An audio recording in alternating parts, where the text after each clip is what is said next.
بسم الله الرحمن الرحيم ياسين والقرآن الحكيم. أعوذ بالله من الشيطان الرجيم. بسم الله الرحمن الرحيم.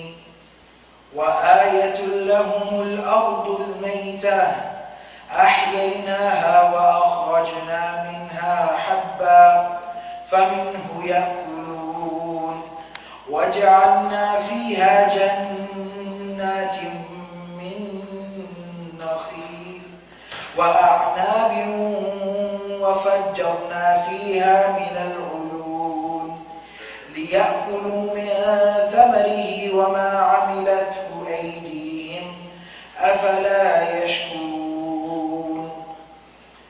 الحمد لله رب العالمين والصلاة والسلام على سيد المرسلين وعلى آله وصحبه ومن تبعهم بإحسان إلى يوم الدين. Inshallah, today we'll be doing a little bit of a smaller portion just because there are some important things to discuss, and then from tomorrow we'll be able to do a few bigger chunks of ayat, inshallah. From today we're starting a new passage of this surah, and this is the central part of the surah. Just based on the ayat, this is the middle part of the surah, and it serves a very pivotal central role within the theme and the concept of the surah as well. And that is the beginning of the surah. Like I talked about in the beginning in the introduction of Surah Yaseen, that there are three primary themes and focuses within Meccan Quran, Meccan revelation, Makki surahs. That is Tawheed, oneness of Allah, oneness of God. Secondly, Risala, which is messenger or prophethood. And thirdly, finally, is Akhirah, which is the life of the hereafter. And all three of these are usually found in some capacity or another within Makki surahs.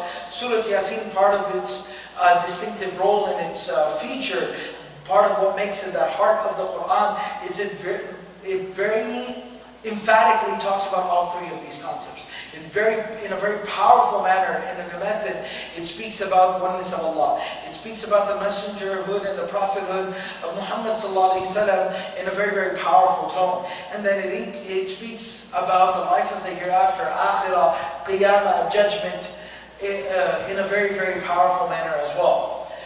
Now, the way the surah is laid out is the first part of the surah focused heavily on the issue of prophethood, messengerhood. That's why إِنَّكَ لَمِنَ الْمُرْسَلِينَ. And that's why it switched, it talked about the messengers who came to the people of the village, the people of the town before. So it's talking a lot about prophethood and messengerhood. The end of the surah, as we'll see inshallah towards the end of the month of Ramadan in our series here, it will talk inshallah heavily about the life of the hereafter, what will happen on the day of judgment, accountability, reckoning, and so on and so forth. The middle part of the surah now is going to talk about Tawheed, oneness of God. And it's very fitting as well the way it's structured and introduced as messengers bringing the message, and Akhirah is the result of that message. Those who believed will find their result. Those who disbelieved and opposed the message will find their result. But what was the crux of that message? What decided their fate one way or the other? It is this middle part of the surah, their commitment to Allah subhanahu wa ta'ala. How willingly they accepted Tawheed, and how they were able to live by this creed. And so this is what this middle part of the surah is going to talk about. Before we get into the actual ayat, I wanted to talk about a couple of basic concepts that the way the Quran talks about the oneness of Allah. There's something very interesting I wanted to point out here. Normally, especially today within the Muslim community, even whenever we talk about oneness of Allah, Tawheed, it's taken on a very philosophical, a very logical tone the discussion has. You know, the proving the existence of God and the oneness of God and the presence of a higher being and a divine power. It's taken on a very philosophical, very logical type conversation. And that's become the tone of this discussion and conversation. Even within the Muslim community, even Muslims to quite an extent are very, very infatuated, enamored with talking about the concept of Tawheed from a very philosophical perspective, and even sometimes a very scientific perspective. But the Quran, when we look at the Quran, how does the Quran teach us the concept of Tawheed? Oneness of Allah and the existence of a divine being and a divine power. How does the Quran approach this topic and this subject? Then that shows us something very interesting. The Quran does not approach it in very philosophical terms. The Quran uses more of what you could even call the process of deduction, deductive reasoning, deductive logic. Meaning there are a set of circumstances, there are certain things that can be seen, that can be observed, that lead you to an obvious conclusion. And that's why what does Allah say in the Quran? أَفَلَا يَنْظُرُونَ إِلَى الْإِبِلِ كَيْفَ خُلِقَتْ. Look at the camel, how it's been created. وَإِلَى السَّمَاءِ كَيْفَ رُفِعَتْ. Look how the sky has been raised.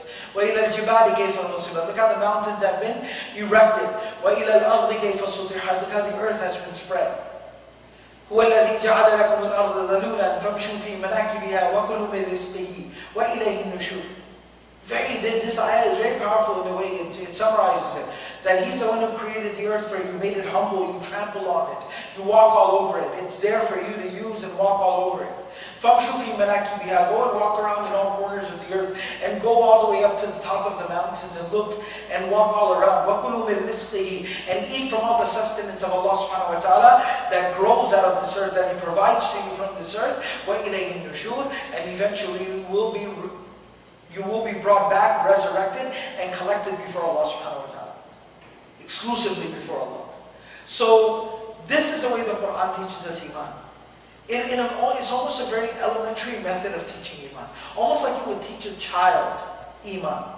But that is the most powerful method, the most direct method to understand and to realize that Allah is there and Allah is one alone, and He is the one that we should be devoted, dedicated to, and that we should be worshipping.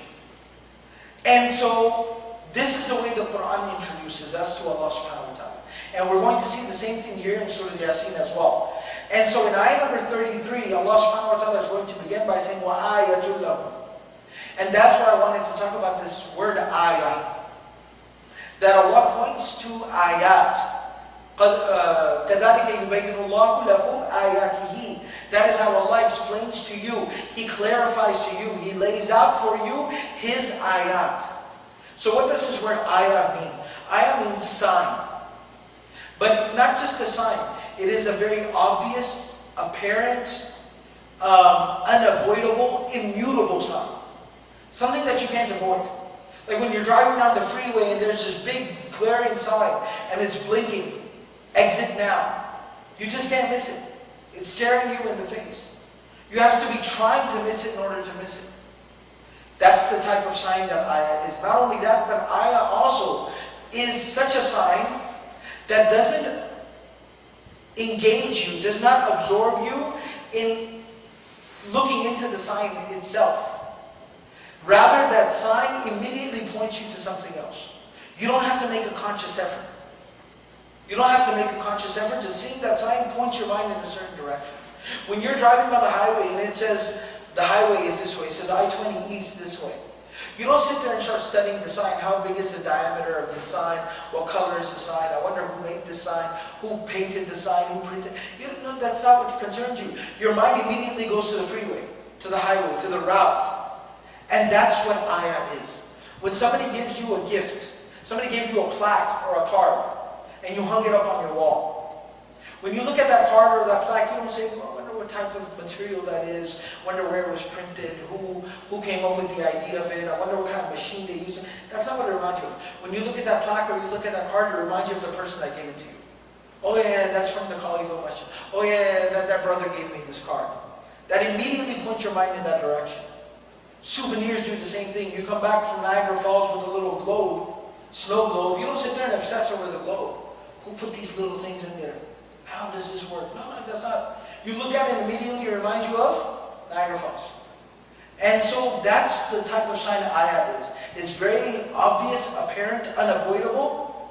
It's in your face. Secondly, you don't even have to make a mental, conscious effort in order to have it reflect you to something else. It immediately just, when you look at it, you see something else. It points your mind, it points you to something else. That is what an ayah is. And so when Allah subhanahu wa ta'ala talks about the ayat around us, they should immediately be pointing us to Allah subhanahu wa ta'ala.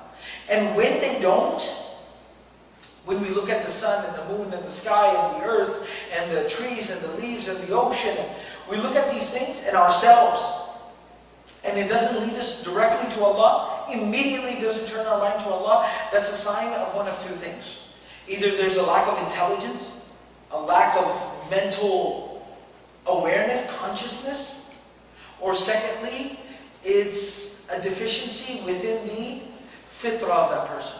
That person has become corrupted down to the most core of that person. The fitrah of that person is becoming corrupted. So when the fitrah is clean and the mind is awake and open, it will immediately lead a person to Allah subhanahu wa ta'ala.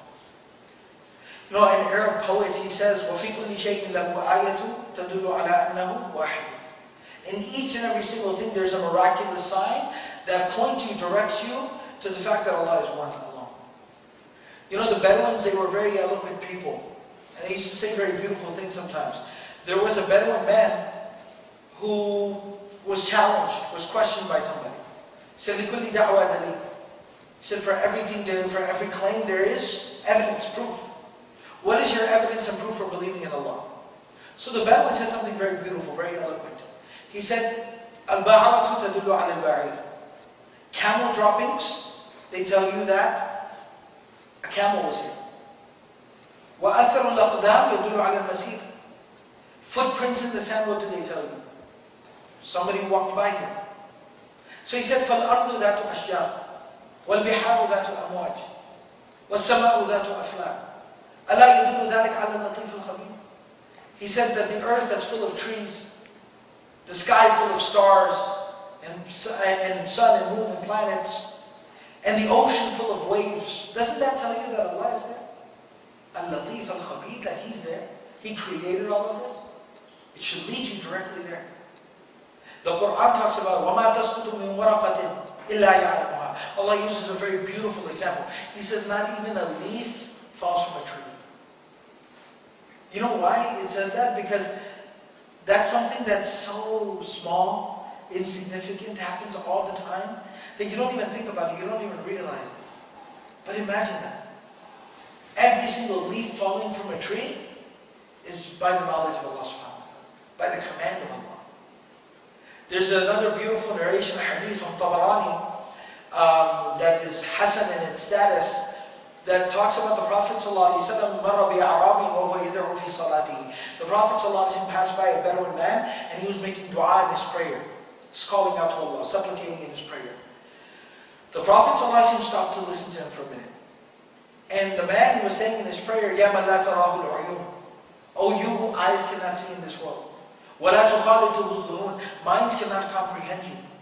وَلَا يَصِفُهُ الْوَاصِفُونَ. People cannot praise you as you deserve to be praised. وَلَا تُغَيِّرُ الْحَوَادِثِ. And that changes the incidents and the occurrences that go on. Incidents that happen do not bring about a change in Him, in Allah. وَلَا يَخْشَى الدَّوَائِرِ. He does not fear the trials and tribulations of time. يَعْلَمُ مَثَاقِيلَ الْجِبَالِ. He knows the exact weight of the mountains of the world. وَمَكَائِلَ الْبِحَارِ. He knows the exact volume of the oceans of the world. وَعَدَدَ قَطْرِ الْأَمْطَارِ. He knows the exact number of drops of rain that fall from the sky. وَعَدَدَ وَرْقِ الْأَشْجَارِ. He knows the exact number of leaves on all the trees of the entire world. وَعَدَدَ مَا أَظْلَمَ عَلَيْهِ اللَّيْلِ وَمَا أَشَقَّ عَلَيْهِ النَّهَارِ. He knows the exact number and details of everything the night may hide in its darkness or the day illuminates with its light. وَلَا تُوَارِ مِنْهُ سَمَاءٌ سَمَاءً. One sky cannot hide or shield another sky from Allah. وَلَا أَرْضٌ أَرْضًا. One ground cannot hide or shield another ground from Allah. وَلَا جَبَلٌ مَا فِي وَعْرِهِ وَلَا بَحْرٌ مَا فِي قَعْرِهِ. And a mountain in its deepest, darkest caves cannot hide anything from Allah. And the ocean in its depths and its darkness cannot hide anything from Allah. This is how they understood. This is how they were able to reflect on what was going on around them. So, this is how the Quran teaches us to believe in Allah subhanahu wa ta'ala as well. So that's the first thing to realize. Secondly, the Quran has a progression. How it brings about change, enlightenment to the human being.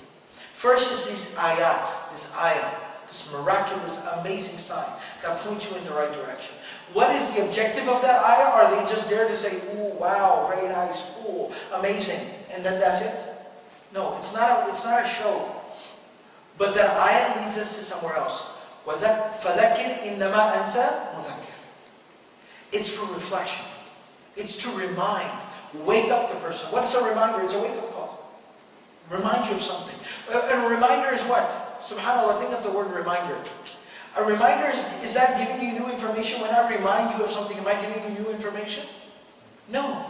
I am just bringing to your attention, I am reminding you of information you already have. Something you already know, something you already realize, I'm just reminding you of it. Within each and every single فِطْرَةَ اللَّهِ الَّتِي فَطَرَ النَّاسَ عَلَيْهِ كُلُّ مَوْلُودٍ يُولَدُ عَلَى الْفِطْرَةِ. We are all created upon this fitrah, this innate nature, to turn to Allah, to go to Allah, to believe in Allah, to devote and dedicate and worship Allah subhanahu wa ta'ala. And not only that, but the Quran even tells us that when Allah subhanahu wa ta'ala took the oath, took the covenant from all of us, أَلَسْتُ بِرَبِّكُمْ? Am I not your master, your Lord? قَالُوا بَلَا. Each and every single one of us said, most definitely you are. Most definitely you are. So that same consciousness, that realization is hidden within each and every single human being. But these miraculous signs all around us are there to remind us. And so the ayat lead to the reminder. Dhikr, dhikra, tadhkira, tadhkir. It leads us to the reminder. Now when the person heeds the reminder, when the person does realize, he remembers what is his goal, what is his purpose, what's his purpose of existence, that leads a person to a very important stage. And that is shukr, gratefulness, thanks. That person becomes grateful to Allah subhanahu wa ta'ala for everything he has. Alhamdulillahi Rabbil Alameen. The Quranic discourse, that's how the Quran begins. Surah Al-Fatiha. Alhamdulillahi Rabbil Alameen. To thank, to praise, to glorify Allah subhanahu wa ta'ala. It leads a person to become grateful, thankful. And and subhanAllah, this is interesting, the opposite of shukr is kufr. Kufr actually means to be ungrateful, but we also know it means disbelief. Because shukr is the basis of iman and belief.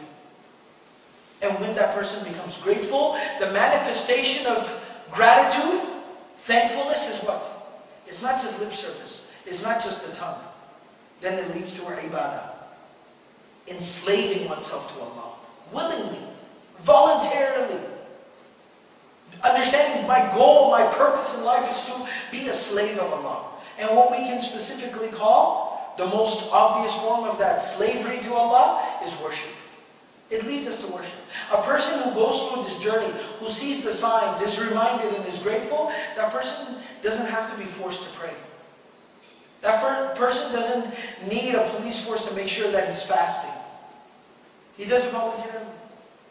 That's the person that wakes up in the night, when it's not even a fard prayer, pulls himself, drags himself out of bed at 3 a.m., goes and makes wudu, stands up, says Allahu Akbar, stands there in the darkness of night with nobody knowing what he's doing. One-on-one, just him and Allah. He doesn't need any other extra incentive. That's a person during his lunch break, while everybody is laughing and joking and talking and entertaining themselves and having a good time and socializing. That's the person that finds a quiet little corner and opens the Quran and sits with the Book of Allah. Nobody's making him do it. It's not an obligation, but he feels compelled. And that is a realization of truth, being a slave of Allah, and realizing our purpose and our role in life.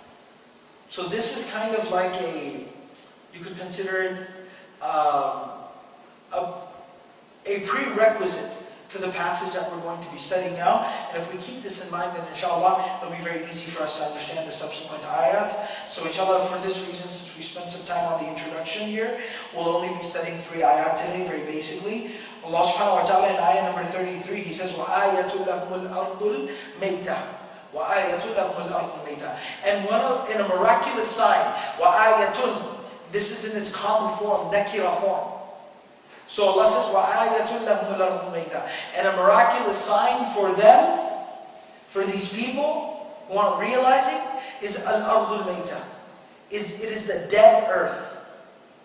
And the reason why the word ayah is in its common nakira form, either litafkhim, to show that this is something very important that's being talked about, or it's also litanwir, because there are multiple ways to understand what this ayah. There are multiple ways to reflect on this ayah, which I'll come back to after briefly explaining the ayah. Ahyaynaha, we revived it. We brought this earth back to life. The earth being dead is what? Nothing grows out of it. It's barren earth. Allah says we revived the earth. Is it difficult for Allah to revive the earth? It just simply rains, and what happens? That earth comes right back to life. If it doesn't rain somewhere for 6 months, 8 months, the earth dies. And then all of a sudden it rains, and what happens? It comes right back to life. وَأَخْرَجْنَا مِنَا حَبًّا. And Allah says we bring out from the earth habban, a seed, a grain. فَمِنْهُ يَأْكُلُونَ. From that they eat. From that is what they are eating, what they are living off of. That seed, that grain that grows out of that earth. وَجَعَلْنَا فِيهَا جَنَّاتٍ. And Allah says not only that, but then what is the progression of that? Where does that evolve to? What does it progress to? وَجَعَلْنَا فِيهَا جَنَّاتٍ. Then we've made within this earth jannat, many gardens, min nakhil, that are full of date palms and date trees. وَأَعْنَابٍ, and grapes. And dates and grapes, these are two very amazing forms of the sustenance of Allah that Allah provides from the earth. And especially for the Arabs, to create some context here, nakhil was basically one of their primary forms of sustenance. It's how they lived, it's how they survived, it's what they did business with. And a'nab, grapes, was a form of luxury. So Allah says not only does Allah create gardens of that which you can live off of, like corn and potatoes and wheat and grain, not only that, but even luxury items go out from this earth, like grapes and mangoes and different types of luxuries, what you might consider, they also grow out from this earth as well. وَفَجَّرْنَا فِيهَا مِنَ الْعُيُونِ. And Allah says we made gush forth. مِنْهَا الْعُيُونِ. مِنَ الْعُيُونِ. We made gush forth. فِيهَا, in this earth. مِنَ الْعُيُونِ. From springs. Water gushes forth out of this earth. So first this earth was barren. Nothing was there. Not only did Allah subhanahu wa ta'ala revive the earth, made something come out of it, but then there are necessary forms of sustenance growing out of it, luxury items growing out of it, luxury food growing out of it. And not only that, but then on top of it, Allah says water gushes forth from this earth. So the water is coming down from on top and it's coming from the earth as well. No lack of water. لِيَأْكُلُوا مِنْ ثَمَرِهِ, so that they may eat from its fruit. وَمَا عَمِلَتْهُ أَيْدِيهِمْ, and their hands did not do any of this. So that they can eat from its fruit. And then Allah says, by the way, if you haven't, just in case you've forgotten, their hands haven't done any of this. They didn't bring the earth back to life. They can't. Allah brought the earth back to life. They can't make something grow out of the earth. Allah makes that happen. They can't bring that water out of the earth. Allah makes it happen. They didn't do any of this. قُلْ إِنْ أَرَأَيْتُمْ إِنْ أَصْبَحَ مَاؤُكُمْ غَوْرًا فَمَنْ يَأْتِكُمْ بِمَاءٍ مَعِينٍ. Allah says in the end of Surah Al-Mulk, if Allah was to make the earth recede back into if Allah was to make the water recede down back into the ground, into the earth, فَمَنْ يَأْتِكُمْ بِمَاءٍ مَعِينٍ, who could bring it back up to the surface for you? Nobody could. Nobody could. So they didn't do this with their hands. There's another way to understand this. This ma can be understood as a negation. Ma amilatu aydihim, their hands did not do this. Or it can be understood as ma mawsula. And that what their hands have done. Meaning Allah subhanahu wa ta'ala has given them all of this, has provided all of this, facilitated all of this, so that they can eat the fruit. They can eat the fruit that which Allah has provided to them. From Allah's fruits. Or or even that what they do, what they earn with their own hands, that too is only due to Allah subhanahu wa ta'ala making it possible. When people do go out there and they make something, they grow something, they earn something with their hands, is that possible without it being facilitated by Allah? Absolutely not. They can't. Even when a farmer does farm and he harvests his crop, he was only able to do that because Allah first provided the earth, the sunlight, the water, the fertility of the soil. If Allah had not provided that, could he have grown anything? No. So there's two ways to understand this, that their hands did not do anything. They didn't make any of this happen, or whatever they make happen is also due to only Allah subhanahu wa ta'ala facilitating it for them. That's only why they're able to provide anything for themselves. أَفَلَا يَشْكُرُونَ أَفَلَا يَشْكُرُونَ. So then, the 5 years like as a conclusion. Then finally as a conclusion, are they not grateful? Are they not grateful? Don't they realize? Don't they show their gratitude? Why don't they live a life of gratefulness for everything Allah has given to them? When they can't even survive, they can't live. It mentions food and water here in this ayah. They would die without Allah subhanahu wa ta'ala providing for them. Why aren't they grateful then? So this is a kind of an understanding of the text of the ayah. And so it obviously is talking about the nature that we see around us. Allah making everything grow that happens around us, what we eat, what we drink, what we live off of, what we survive off of. But there's another understanding to these ayat as well. There's a spiritual reflection here as well. This is like the physical understanding of these ayat, but there's a spiritual interpretation, understanding of these ayat as well. What is that? The previous ayah that we studied yesterday, ayah number 32, ended by saying, وَإِن كُلُّ لَمَّا جَمِيعُ الَّذِينَ مُحْضَرُونَ. That eventually, each and every single one of them will be presented before us, Allah subhanahu wa ta'ala said. They'll be presented, they'll be made to stand. This is of course talking about resurrection. Being brought forth, brought back to life on the day of judgment, and being made to stand before Allah. Now, we know that the mushrikun of Makkah, disbelievers throughout the history with all the different prophets and messengers, and even with the Prophet Muhammad ﷺ in Mecca, one of their primary objections was, وَقَالُوا إِذَا كُنَّا عِظَامًا وَرُفَاتًا أَيْنَا لَمَبْعُوثُونَ. When we're dead and we've decomposed within the earth, how are we going to be brought back to life? That's impossible. What are you talking about? What is this nonsense? So this was a major objection that they had. And Allah answers that objection, that you have doubts about how you could be brought back to life? Human beings could be given existence again? Be physically brought back to life? Look at the earth. This is where this example works in. It's giving the example of the human being. That just like Allah could bring the earth back to life, this Mayta, it was completely dead. But not only did Allah أحييناها, He brought it back to life, and then the rest of it, that's Tafseer of أحييناها. أخرجنا منها حبا. Grain began to grow out of it. فَمِنْهُ يَأْكُلُونَ. People are eating from it. وَجَعَلْنَا فِيهَا جَنَّاتٍ مِّن نَخِيلٍ. That same barren earth has now become lush gardens, full of date trees and date palms and grapes. All different types of fruits and vegetation is growing, lush gardens. وَفَجَّرْنَا فِيهَا مِنَ الْعُيُونِ. Not only that, but then there's springs gushing forth out of that same ground, that same land, that same earth that was barren before. لِيَأْكُلُوا مِنْ ثَمَرِهِ وَمَا عَمِلَتْهُ أَيْدِيهِمْ أَفَلَا يَشْكُرُونَ. And people are benefiting from it, they're eating from it, they're making more out of it. Why don't you realize, why aren't you grateful? That Allah will bring you back to life just like you can bring this barren earth back to life. And not only that, but we take it a step further, spiritually speaking, it also shows how a person can become spiritually revived. Somebody who does not have Allah in his heart, does not have tawheed, does not have the understanding of the oneness of Allah, his heart is dead. It's like a dead person, spiritually speaking. أحييناها. When Allah grants him the understanding of Tawheed, Iman, he's just been brought back to life. وَأَخْرَجْنَا مِنْهَا حَبًّا. Some good comes out of him. فَمِنْهُ يَأْكُلُونَ. He starts to benefit because of that good. The people around him are benefiting from that good. وَجَعَلْنَا فِيهَا جَنَّاتٍ مِّن نَخِيلٍ. And if he continues to walk down this path, what happens? He can continue to climb the steps of taqwa, tawakkul, sabr, shukr, birr. He can continue to climb these steps of piety, God consciousness, reliance upon Allah subhanahu wa ta'ala, grow spiritually. He can become like that lush garden. Min nakhil wa a'nab. All different types of benefits are coming out of him.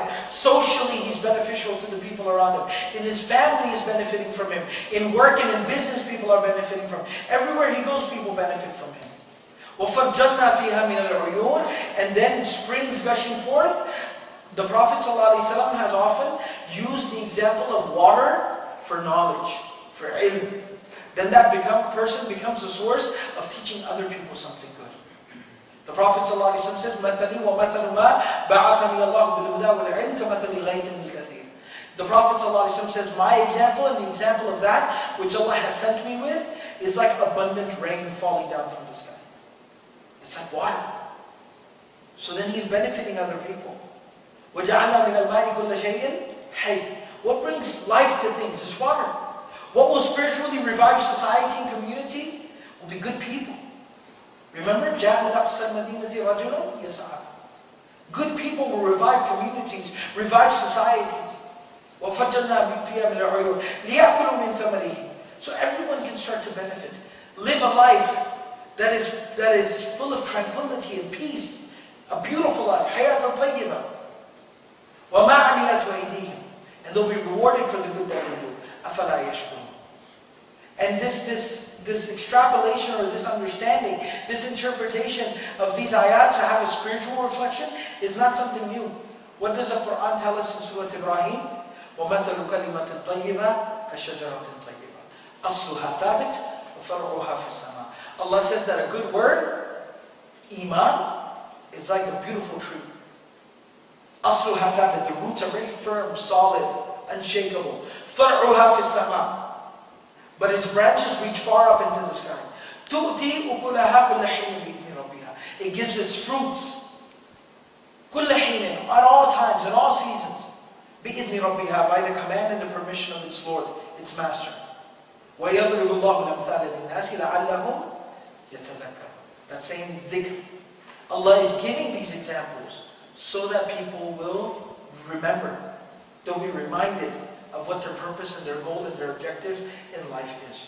So inshallah we'll go ahead and we'll stop here and we'll start from ayah number 36 inshallah tomorrow.